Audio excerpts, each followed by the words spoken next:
अस्सलाम वालेकुम, मैं हूं सैयद ज़ीशान अजीज़। क्या पाकिस्तान और यूएई के जो ताल्लुकात हैं वो ख़राब हो गए हैं और अब वो गर्मजोशी नहीं रही, पैसे भी वापस मांग लिए हैं। इसके अंदर बैकग्राउंड फैक्ट्स क्या है, कब कब क्या होता रहा और भारत भारत के साथ जब पाकिस्तान की जंग हो रही थी तब क्या हुआ था, ये मैं आपके सामने चीज़ें रखता हूँ। देखें, एक तो मैंने 2 अप्रैल को सबसे पहले मैंने आपको ये खबर दी थी कि यूएई ने पाकिस्तान के जो वीज़ा हैं वो मैसिव जो तादाद है उसमें रिजेक्शन करना शुरू कर दिया और इवन के ये भी करना शुरू कर दिया कि वहाँ पर जो पाकिस्तानी वर्क टू वर्क अपनी ट्रांसफरशिप करवा रहे थे उनको भी रिजेक्शन देके री एंट्री का कहा गया और जब री एंट्री के लिए अप्लाई किया तो वो भी रिजेक्शन कर दी उनकी। अब ये 31 मार्च के बाद ये रिजेक्शन बहुत ज़्यादा तादाद में बढ़ गई और वीज़े रिजेक्ट होना शुरू हो गए। एक चीज़। दूसरी चीज़, अभी जो यूएई ने अपने जो $2 अरब थे वो उसने पाकिस्तान को कहा जी मुझे फ़ौरन वापस करें एज सुन एज पॉसिबल, मुझे मेरे पैसे अपने जो हैं वो वापस आएंगे। और पाकिस्तान ने इसके ऊपर जो ज़बरदस्त काम किया है वो ये किया है कि पाकिस्तान अब ये पैसे यूएई को वापस कर रहा है और पाकिस्तान के पास, मैं ये खबर दे रहा हूँ आपको कि ये पैसे अरेंज भी होंगे। और ये जो यूएई है, हम इसको 6% सूद देते थे इन पैसों के ऊपर और पाकिस्तान ने अब जो पैसे अरेंज किए हैं वो बहुत कम सूद के ऊपर पाकिस्तान ने ये पैसे अरेंज किए हैं। और दूसरी तरफ पाकिस्तान ने सऊदी अरेबिया से भी रिक्वेस्ट कर दी है $5 अरब की कि आप हमें वो डिपॉजिट करें। एक तो दूसरी चीज ये होगी कि एक ऐसे वक्त में जब पाकिस्तान की इकोनॉमी खराब है, जब जंग चल रही है, क्राइसिस वाली सूरत हाल है, यूएई उसमें पाकिस्तान से अपने पैसे immediate as soon as possible वापस मांग कर पाकिस्तान को प्रेशराइज करना चाहता था। यूएई को यह लगता था कि पाकिस्तान से मैं अपने ये पैसे जब वापस मांग लूंगा तो पाकिस्तान जो है वो शायद घोड़े घुटों के ऊपर आ जाएगा और वो कहेगा जी बताएं क्या करना है। लेकिन ऐसा नहीं हुआ इस दफा। पाकिस्तान ने इस दफा कहा है कि जी हम आपके पैसे बिल्कुल आपको वापस करेंगे, ये आपके पैसे हैं और हम शुक्रिया के साथ वापस करेंगे कि आपने हमारी मदद की और अब आप ये अपने पैसे वापस मांग रहे हैं तो हम आपको ये पैसे वापस दे रहे हैं। ये हो गई दो चीजें। तीसरी चीज ये कि जब भारत के साथ जंग हो रही थी, जब भारत पाकिस्तान के ऊपर हमले कर रहा था तो पाकिस्तान का साथ किसी भी मुल्क ने नहीं दिया था गल्फ कंट्रीज के अंदर। ये मैं आपको खबर दे रहा हूं। सिर्फ चीन, तुर्की और अजरबैजान, ये 3 ममालिक थे जो पाकिस्तान के साथ खड़े हुए थे और इन्होंने कहा था कि बिल्कुल आपको जवाब देना चाहिए भारत को जो वो मिसाइल मार रहा है। जबकि ये जो बाकी जितने भी कंट्रीज थे ये पाकिस्तान के साथ इनमें से किसी ने भी स्टैंड नहीं लिया था, बल्कि चंद ममालिक ने, उनमें यूएई भी एक मुल्क था जिसने पाकिस्तान को यह पैगाम भिजवाया था कि आप भारत के ऊपर हमला मत करें। भारत बड़ा स्ट्रांग है, भारत की जो आर्मी है उसका जो सिस्टम है वो बड़ा स्ट्रांग है, वेपन सिस्टम, तो वो बड़ी मार मारेगा आपको, वो बड़ी तबाही मचा देगा पाकिस्तान के अंदर। और तब हमारे जो हाफिज साहब हैं, फील्ड मार्शल साहब ने एक स्टेटमेंट दी थी और वो स्टेटमेंट ये थी कि अगर वो मर्सिडीज है तो हम ट्रक हैं और ट्रक जब जाकर लगेगा तो कुछ भी नहीं छोड़ेगा। ये स्टेटमेंट ऐसे नहीं दी गई थी, ये स्टेटमेंट उसके जवाब में दी गई थी जो हमें पैगाम मिला था कि जी भारत पाकिस्तान को कुछ लगे जो है वो आप समझ लेंगे जी गजा बना देगा और वो इतने मिसाइल मारेगा कि आपसे जो है वो मिसाइल बर्दाश्त नहीं होंगे। ये हो गई 3 चीजें। अब चौथी चीज इसके अंदर आ जाए, पाकिस्तान को यह भी पता है कई सालों से कि ये जो बीएलए वाला इशू है इसकी फंडिंग कौन कर रहा है, इसको सपोर्ट कौन कर रहा है और गवादर पोर्ट को कौन डिस्टर्ब करना चाहता है, ये भी पाकिस्तान को पता है, लेकिन पाकिस्तान इसके ऊपर खामोश रहा। और चौथी चीज ये कि यूएई को हमारी गवादर पोर्ट और कराची पोर्ट कभी भी सूट नहीं करती। यूएई हमेशा से ये चाहता है कि ये जो गवादर पोर्ट है, कराची पोर्ट है, ये ऑपरेट ना करे, ये एक्टिव ना हो, क्योंकि अगर ये एक्टिव हो जाती है तो यूएई का बहुत बड़ा जो ट्रेड का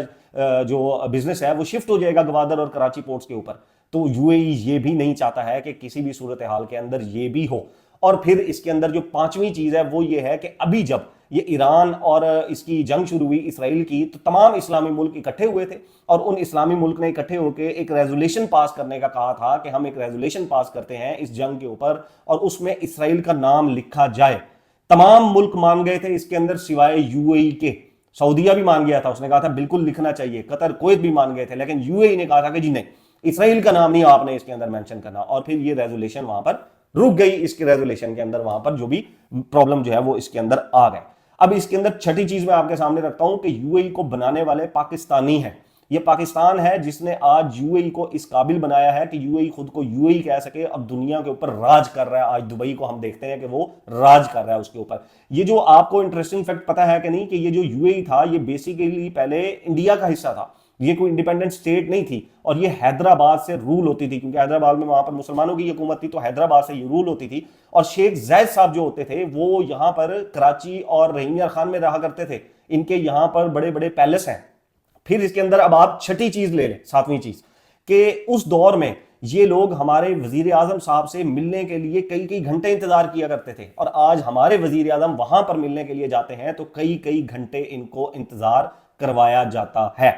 आठवीं चीज इसके अंदर ले लें कि यूएई ने इस वक्त अनऑफिशियली वहां से अपने बैंकों से तमाम जो बिजनेसमैन हैं उनका पैसा निकालना बंद कर दिया है। उनको पैसा ट्रांजैक्शन करने नहीं दी जा रही, उनको कैश नहीं निकालने दिया जा रहा। यूएई इस वक्त ये पॉलिसी अपना रहा है और ये वॉच आउट कर रहा है कि कौन उसके साथ खड़ा होता है और कौन उसको इस मुश्किल वक्त में छोड़कर जाता है। उसके बाद अब आप नौवीं चीज ले लें कि ये जो बेगिंग का इशू बनाकर पाकिस्तान के मैसिव वीजे कई सालों से रिजेक्ट किए जा रहे थे, ये सिर्फ पाकिस्तान का इशू नहीं था, ये इंडिया का भी इशू था, ये बांग्लादेश का भी इशू था। पाकिस्तान में बड़े बड़े बिजनेसमैन के वीजा रिजेक्ट किए गए थे, यहां पर पॉलिटिशियंस के वीजा रिजेक्ट किए गए थे, रिटायर्ड ऑफिसर्स के वीजा जो है वो रिजेक्ट कर दिए गए थे बेगिंग का इशू बनाकर। अब इन लोगों ने, बड़े बड़े बिजनेसमैन ने जिनकी वहां पर इन्वेस्टमेंट है, इन्होंने तो वहां पर जाकर नहीं ना बेगिंग करनी थी। 10वीं चीज आप ले लें, 10वीं चीज ये है कि पाकिस्तानियों का कम से कम इस वक्त 11.5 से 12.5 बिलियन डॉलर जो है वो इन्वेस्ट हुआ है यूएई के अंदर। इस वक्त इतना पैसा जो पाकिस्तान का है वो यूएई के अंदर हमारी जो बिजनेस कम्युनिटी है। 11वीं चीज ले लें, पाकिस्तान की जो वजारत खारजा है उसने क्लियरली डिनाई किया है कि हमारे ताल्लुकात बिल्कुल भी खराब नहीं हुए, ये एक रूटीन की ट्रांजैक्शन है, पैसे उन्होंने वापस मांगे, हम उनको पैसे दे रहे हैं। अब जब जंग भी हो रही होती है मुल्कों में तो दोनों ममालिक यही स्टेटमेंट दिया करते हैं कि हम ताल्लुकात ठीक करना चाहते हैं, तो यहां पर हमारी इनके साथ जंग तो नहीं हो रही है। लेकिन जाहिर सी बात है पाकिस्तान को ये बड़ा बुरा लगा है कि जिस सिचुएशन में पैसे मांगे गए और जैसे पैसे मांगे गए वो बहुत गलत तरीका है। अब पाकिस्तान जब अपने पैसे इनको वापस करने जा रहा है तो जाहिर सी बात है दुनिया में पाकिस्तान का बड़ा इमेज अच्छा हो जाएगा कि पाकिस्तान अगर पैसे लेता है तो जब वापस मांगे जाए तो पाकिस्तान इनकार नहीं करता, पाकिस्तान पैसे खाता नहीं है, बल्कि ये वापस आपको पैसे दे भी देता है।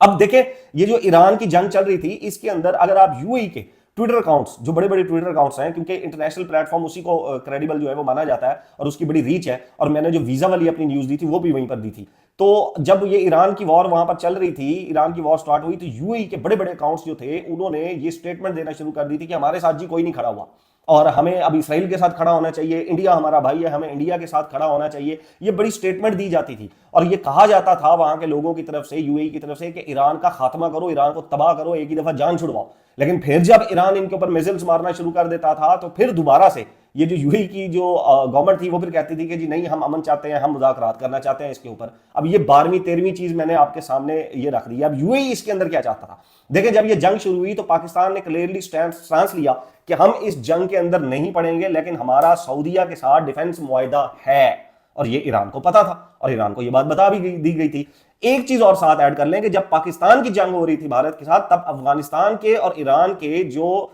वजीर खारजा हैं वो भारत में तब मौजूद थे, हमारा साथ किसी ने भी नहीं दिया था। ये मैं क्लियर कर रहा हूं आपको। अब जब ये जंग हुई तो पाकिस्तान ने कहा कि हम किसी जंग में नहीं पड़ते, ये तमाम जो ममालिक आपस में लड़ रहे हैं, इसराइल की भी मजम्मत की गई और ये कहा गया कि ये जो ममालिक, पाकिस्तान के ममालिक जो ममालिक हैं ये आपस में लड़ रहे हैं, ये ना लड़े, और ईरान को भी कहा गया कि ये ना लड़े। अब जब बात वो बढ़ती गई तो पाकिस्तान ने जाहिर सी बात है सऊदीया की साइड लेनी थी। भाई एक तो वहां पर हरमैन शरीफ है, दूसरा सऊदीया हमें 2 बिलियन अरब डॉलर का डेफिसिट पेमेंट के ऊपर हमें टेल देता है। ऐसा तो कोई मुल्क पाकिस्तान के साथ नहीं करता कि कोई हमें इस तरह का दे। हमें तो जो लोन भी दिया गया, पैसे भी जो हमें डिपॉजिट करवाए गए यूएई की तरफ से, वो 6% मार्केट के ऊपर थे,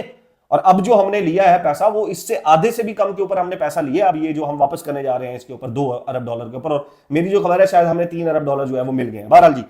यूएई ये चाहता था कि आप जिस तरह का स्टांस सऊदीया के साथ लेकर खड़े हैं और आप जो स्टेटमेंट देते हैं सऊदीया के हक में देते हैं, वो आप हमारे हक में क्यों नहीं देते हैं। आप ईरान को कहें कि हम यूएई के साथ भी ऐसे खड़े हैं, आप इसके ऊपर हमले, मिसाइल, इसके ऊपर ये सब कुछ ना करें। लेकिन पाकिस्तान ने इन तमाम अरब ममालिक की खारजा पॉलिसी, अंदरूनी पॉलिसी जो है वो इनकी, उनसे खुद को कई साल पहले अलग कर लिया था, क्योंकि ये तमाम जो ममालिक हैं वो इसराइल के साथ अपनी यारी दोस्ती बढ़ाने में लगे हुए थे और इंडिया के साथ भी ये सारी यारी दोस्ती बढ़ाने में लगे हुए थे। और यही वजह थी कि जब इंडिया के साथ जंग हुई थी तो इन सब ने कहा था पाकिस्तान को कि जी इंडिया को ना मारना, इंडिया को ना मारना, वरना वो आपको बड़ा मारेगा, वरना वो आपको बड़ा मारेगा। फिर पाकिस्तान ने उसको ऐसा तुल के रखा कि आज तक वो इंडिया जो है वो उसकी लाल हुई पड़ी है और वो याद करता फिर रहा है कि जी मेरे साथ हुआ क्या है इसके अंदर। तो ये इस वक्त सिचुएशन है, और पाकिस्तान जाहिर सी बात है ऑफिशियली कभी भी ये स्टेटमेंट नहीं दे सकता कि हमारे जो है वो हालात खराब हो गए हैं, क्योंकि हमारे लाखों पाकिस्तानी वहां पर मौजूद हैं, गल्फ कंट्रीज के अंदर, यूएई के अंदर हमारे लाखों पाकिस्तानी मौजूद हैं और हमारी रेमिटेंस वहां से आती हैं, तो उन पाकिस्तानियों के रोजगार का बड़ा मसला है। तो हमने ये जो पैसे हैं वो हमने यूएई को शुक्रिया के साथ वापस कर दिए हैं। लेकिन एक चीज कि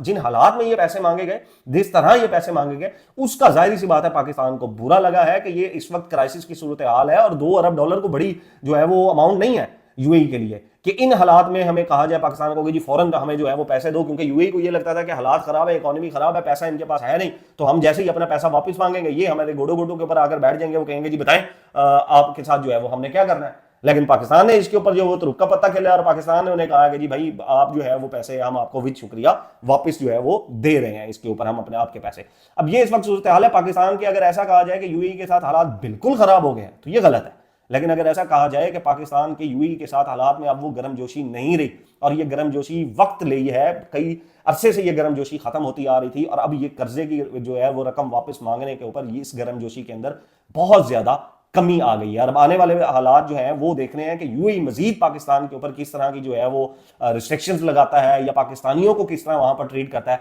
उसके ऊपर पाकिस्तान के और यूएई के जो ताल्लुकात हैं वो मुनहसर होंगे। अब तक के लिए इतना ही जी, नेक्स्ट व्लॉग तक अपना और अपने इस चैनल का ख्याल रखिएगा। अल्लाह हाफिज।